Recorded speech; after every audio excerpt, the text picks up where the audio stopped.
Hi guys! Welcome back to my channel, and for today's video, nandito tayo ngayon sa... Asan ba yan? Asan na? Ayun, Thunderbird. Dito yan sa La Union. So, dito tayo magse-celebrate ng New Year. So, tara, samahan nyo ako. So, napakalaki na itong area na to. Makikita nyo yan sa likod ko. Greece inspired yung... Hindi, Santorini. To be exact, yung kanilang team dito. So tara, ayan, papakita ko sa inyo. Ito yung pinaka main entrance nila. Ayan, Thunderbirds. Main entrance nila. Ayan o. 4 Point Thunderbird Resorts and Casino, Santorini of Asia. So tingnan natin, Santorini of Asia nga ba talaga. So tara, pasok na tayo. Let's go. So ayan. So I don't know kung may elevator no, kasi first time natin. Pero ayan, yan yung lobby nila. Ano siya, open, hindi siya naka-enclose, so walang mga glass. So tara, let's go. Dito. Dito yung 214? Dyan. Okay, thank you. Ayan. One Santorini naman talaga. Ayan natin. Wow, ay may balcony oh. Mata lang natin.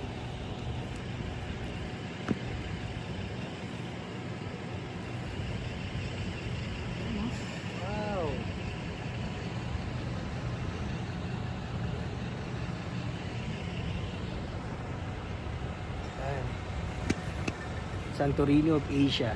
So let's go. Yun yung harapan. Tapos ito naman yung Poro Point. So meron yung Poro Point Freeport. So parang Subic Freeport. So ito, papakita ko lang sa inyo yung front view, yung mga room nila dito. Ayan yung mga style ng mga room. Ganda no? Ayan, very Santorini. Tapos ayan yung harap ng hotel namin. Sa tingin ko mga mga isa yung villa yan. Villa yan siguro, no? Ayan, villa. Iba yung style yan. Yan. So tara, mamaya ikutin natin yan. Let's go.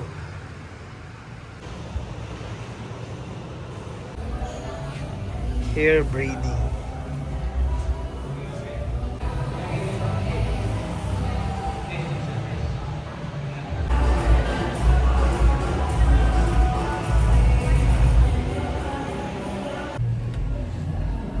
Hi guys, it's already 8 PM na, so nag-start na yung, narinig ko nag-start na yung yung New Year's Eve countdown party dito sa Thunderbirds. Dito yan sa Poro Point, dito sa La Union. So yun, nakita nyo ba yun? Ayan. Diyan tayo magse-celebrate ng New Year with the whole family. So tara, let's go. Hintay ko lang yung mga kids kasi alam niyo na pag bata marami silang needs, so medyo nade-delay tayo, pero papunta na tayo and mamaya magpa-party tayo. Okay, see ya. Papa-register na tayo, let's go.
ibalik din.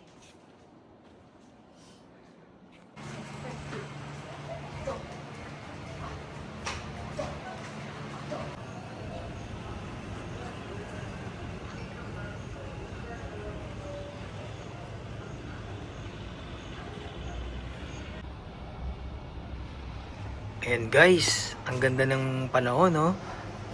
Pupunta tayo sa swimming pool doon. Gusto ng mga kids. Pero gusto din ng mga kids pumunta doon sa beach area. Private beach area dito sa Poro Point, dito sa Thunderbirds Resorts Hotel and Casino. So ayan, so pupunta tayo dyan. Let's go guys. Look at the view guys. Ayan, pupunta tayo sa beach area. Kukuha daw yung mga kids ng seashells. Pero tingnan muna natin yung view natin dito sa balcony. Wow, very nice oh. Ganda. Kuya, papunta kami sa beach area. Anong shuttle yung sasakyan namin? Punta lang po sa Pakaw. Okay. So yan, sasakay kami ng shuttle. Pupunta kami sa beach area. Okay, so tara, let's go.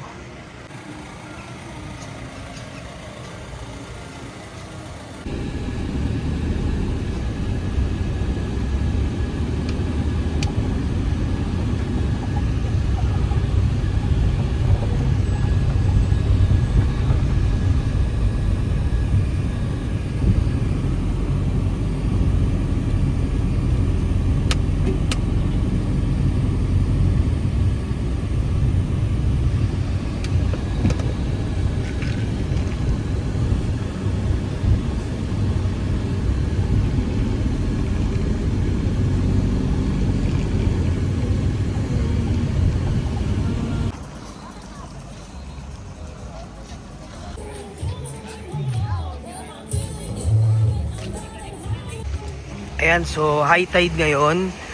So bawal daw, nakasarado na to. Pero hindi man tayo nagpumilit. Nagpaalam tayo ng maayos. Sabi natin, magpipicture lang tayo kasi yung mga kids gusto talaga nilang mamulot ng seashells. So tingnan natin, may seashells ba dito? So let's go. Ito guys, yung private beach area dito sa Thunderbird. So naka-close siya ngayon dahil high tide. So usually daw ang dulo ng shoreline bago makikita niyo bago magbato yung stone doon. Pero dahil high tide ngayon, mataas yung tubig tsaka malakas yung alon. So ayun yung beach pool bar nila. So ayan. So tara, let's go.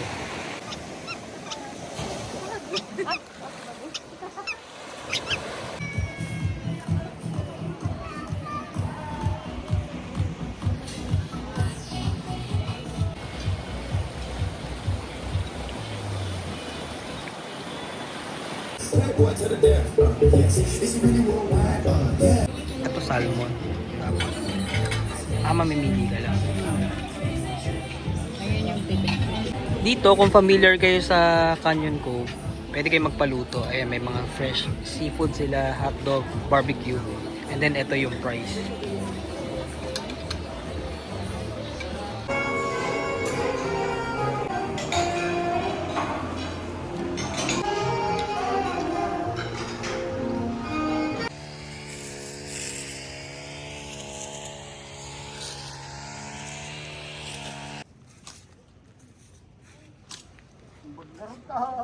Ayan, nandito tayo sa beach area, private beach area ng Thunderbirds. Yun no, Thunderbirds. So kahapon high tide dyan, bawal, pero pinayagan tayo for picture. Ngayon low tide na siya, medyo kalmado na yung dagat, so allowed na tayo pumunta dyan. So tara, let's go. Ayan guys, bababa na tayo, dahan-dahan lang. Kahapon, yung tubig, hanggang doon sa may, ayun, sa may parang net. Hanggang dito yung tubig. Imagine nyo, ang taas, parang kulang isang tao yung taas ng tubig. Ngayon, medyo low tide na to. Saka kalmado pa yan tubig ng dagat ngayon. Ayan. So ayan guys, galing tayo dun sa may Fira Beach Club na restaurant. Na tayo kumain kagabi. So ngayon nandito na tayo. Kung naalala nyo yung video natin kahapon, high tide, ang tubig halos nandiyan. Halos halos isang tao yung ano niya, yung taas. Yung binaba niya ngayon halos isang tao. So, ngayon medyo kalmado pa yung dagat na yan. No, sabi nila, pero malakas yung alon, maganda kasi nasa La Union area pa rin tayo. So, tara, samahan niyo akong maglakad. So, ayan. Ayun guys, oh, nakalagay. Thunderbird. So, tara, let's go. Tingnan naman natin yung tubig kung gaano ka kalinaw. Very, no? Very similar lang siya sa tubig sa Canyon Cove sa may Batangas.